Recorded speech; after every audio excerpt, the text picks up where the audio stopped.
Hi there folks, it's Deni. You know, playing a game that lets you kill your enemies is, well, not even exciting anymore. Maybe because you can kill your enemies in almost every game, but here's the thing. How do you make such games different so that they don't look like one another? Maybe you can add some new, like, killing methods. Maybe instead of a regular killing, we can make things so that you can devour your opponents? I think that sounds interesting, and if you think so, sit back, because I'm gonna show you games that let you eat your enemies. But before we begin, don't forget to hit the like button and subscribe if you are new to the channel. Okay, let's get started.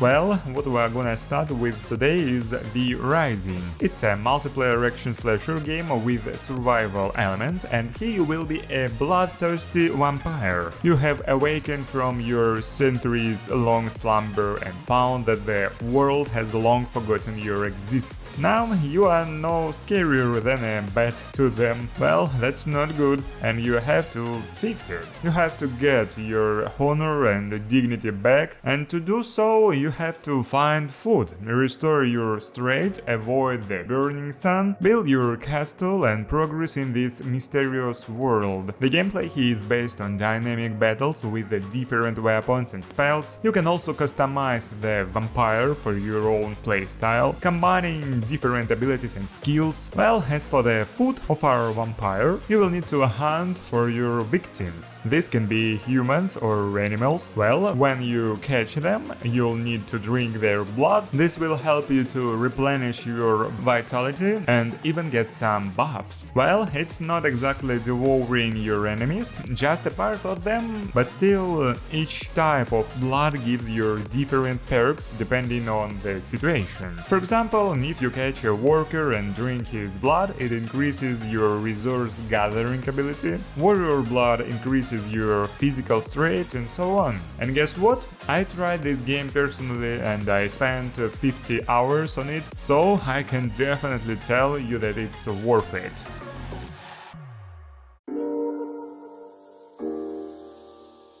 Next up, we have Divinity Original Sin 2. This is an RPG by the creators of Baldur's Gate 3. Some people call this game a masterpiece because here, like, you define the world and not the world defines you, as is often the case. You can choose one of 6 different characters, each with their own stories and quests, and all of your choices in this game will have consequences. But if you don't want to choose from ready-made characters, you can just create your own. You can go anywhere, talk to anyone you want. In fact, you can go whatever you want. You are free to kill any natural creature here without losing progress. Or you can even talk to animals, or with ghosts, or both at the same time. Whatever you like. Aside from that, the fights here are made quite spectacular and they really feel like something huge. But anyway, we are here to talk about devouring your enemies, and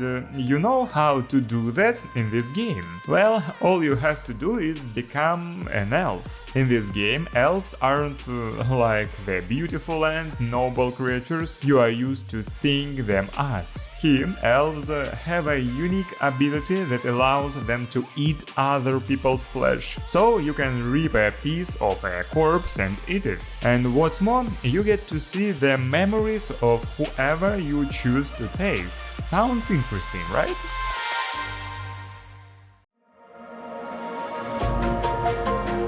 Well, enough with drinking other people's blood and eating little bits of someone else's flesh, it's all a bit frivolous. So now we take a look at the really scary survival simulator Sons of the Forest. In this game you go to a distant mysterious island with a really hell of an atmosphere and a lot of cannibals. Here we'll have to gather resources, build shelters, fight with enemies and so on. In general, to do what any normal survival game game demands. However, the food situation on this island is not good, so when you are low on mushrooms, berries, small animals and candy bars, like it or not, you will have to change your diet for human meat that can be got directly from the natives. Once you've killed a native, you can carve him up, roast him, and then eat his juicy leg or crusted baked hand. Well, you can use their bones to create armor and weapons. It's like a zero-waste production. Plus, after such warm welcome, these guys will definitely not want to pry into your camp.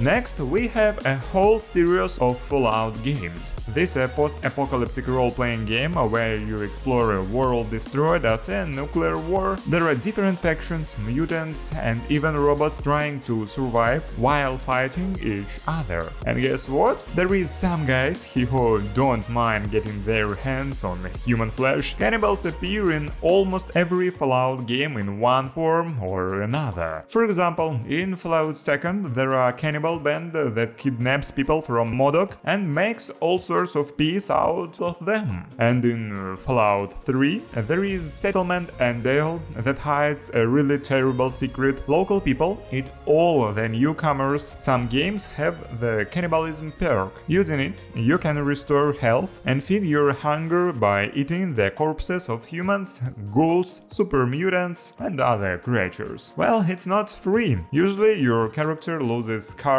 or the sympathy of his companions for each act of cannibalism. Also, in some games cannibalism can lead to addiction or, according to legends, turning into a horrible creature, a Wendigo. Well, in general, everything must be paid for, so use these things wisely.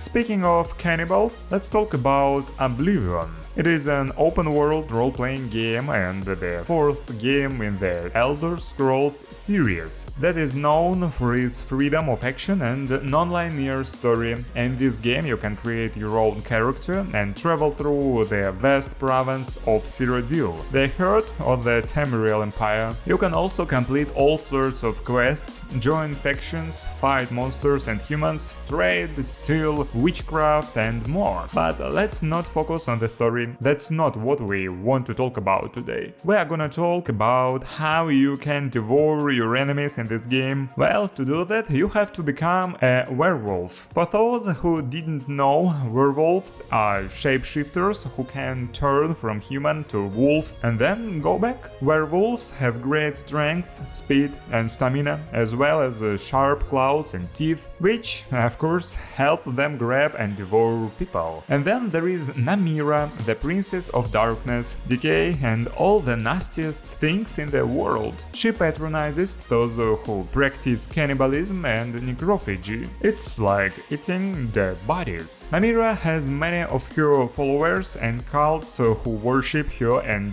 do her bidding, and you can become part of her cult too. You'll even get some benefits from it, but personally, I wouldn't do it.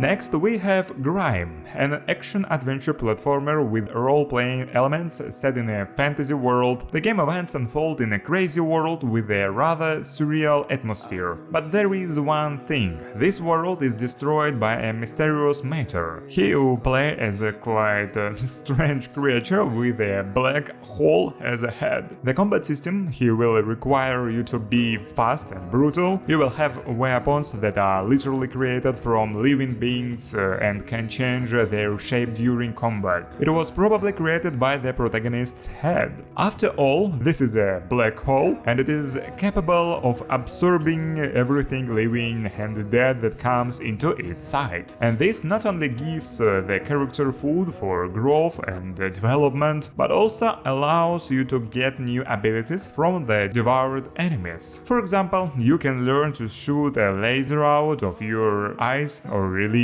poisonous spikes from your mouth. I think this kind of action could be considered devouring enemies, or to be more exact, consuming them.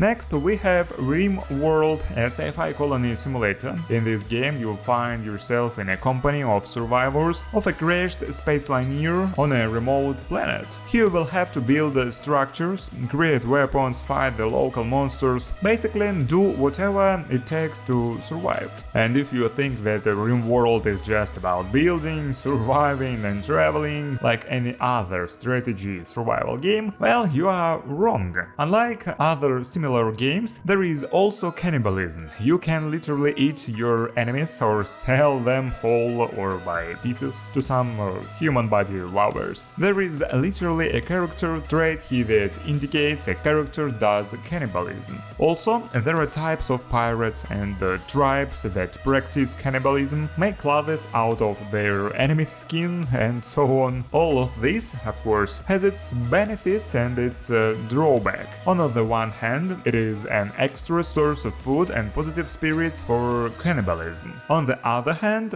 it causes serious attitude penalties for ordinary colonists. You could even make an entire cannibal settlement if you want, but is it really worth it?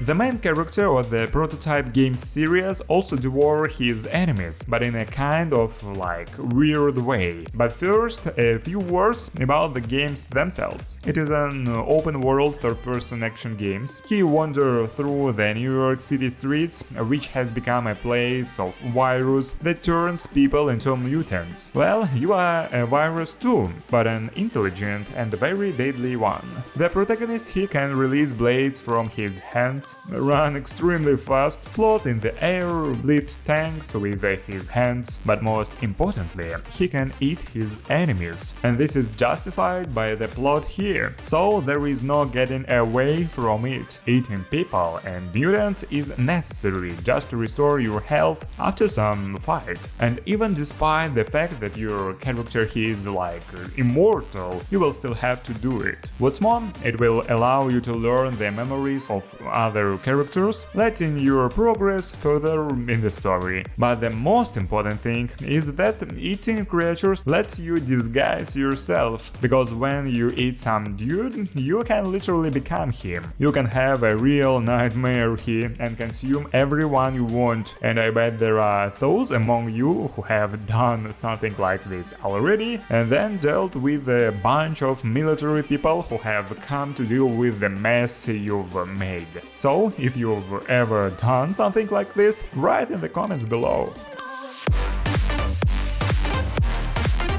Next we have Stubbs the zombie, and here you'll be playing as a zombie, so devouring people is quite an everyday business here. Well, this is a third-person action-adventure game. It was released in 2005 and was remastered in 2021 for newer platforms. The plot tells us about the adventures of Edward Stubbs, a zombie who has risen from the dead in 1959 in the town of Punchbowl. Stubbs wants revenge on the one who killed him and stole his lover. And to do so, he will have to walk over police officers, soldiers, and the scientists. The gameplay here is quite good. Stubbs can use his body as a weapon, throw his guts like grenades, spit bile, explode himself on the spot, or tear off his arm and control it from a distance. But most importantly, he can bite people and turn them into his zombie minions. Thus, our half-dead guy can create an entire army of undead that will follow him and help him achieve his goals. So think twice before you eat someone, maybe he will prove useful to you.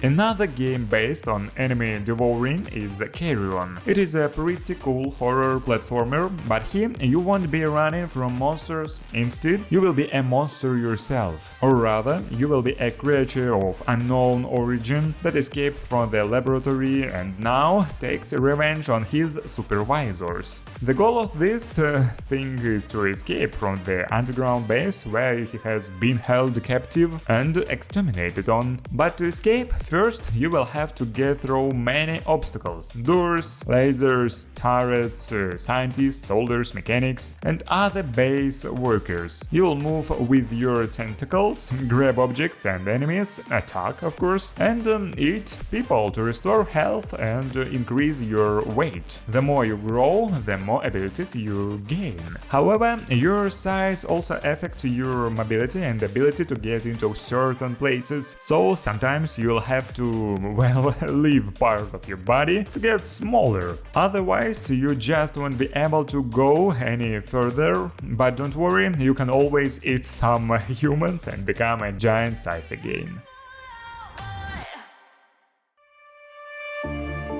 Well, let's talk a little more about vampires. Here it is Vampyr. It's a role-playing action game with a great storyline about those vampires who don't write love poems and rescue beautiful princesses. In this game, vampires live in a dark and cruel world, with every day being a struggle for survival. You find yourself in 1918 in London, plagued by the Spanish flu epidemic and wrecked by conflicts between humans and supernatural beings. You will control Jonathan Reed, a doctor and scientist who turns into a vampire after being bitten by one. Now he will have to put up with his new form, caught between his Hippocratic oath and his own bloodlust. But yeah, it's gonna be just drinking other people's blood too here. You are a vampire, not a cannibal after all. Well, as for gameplay, he'll be interact with the townsfolk and fighting. By communication with the townsfolk, I mean that you will be learning their stories, secrets, and influencing their lives with your vampire abilities like hypnosis or trickery. As for the combat system, well, here you'll be fighting your enemies, and there will be a lot of them, starting from ordinary humans and vampire hunters to other supernatural creatures such as newly turned vampires, ancient vampires, and so on.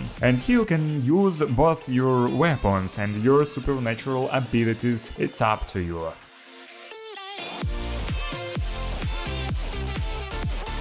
Well, the video is coming to an end, so the last game I'll show you today is Zombie Night Terror, a pixel strategy game. Well, it's about zombies, but you probably figured it out already. The only thing is that you control not just one zombie, but the whole horde of them. And this horde is really eager to wipe out the humanity. Your task here is to spread the zombie virus around the world and make all living creatures the walking dead, and also eat your enemies, of course. You will be the commander-in-chief here and can give orders to your zombie soldiers, mutate them into new species and use their special abilities. For example, you can turn a zombie into a bomb that explodes and infects everyone around you, or you can turn him into a leader who will raise the other zombie spirits and make them run faster. But be ready, people aren't going to give up so easily. They will shoot your brave soldiers, throw grenades at them, set traps and barricades, so you will have to use all your strategic skills. There are 50 levels, so you will definitely have something to do here. Well, that's all for today.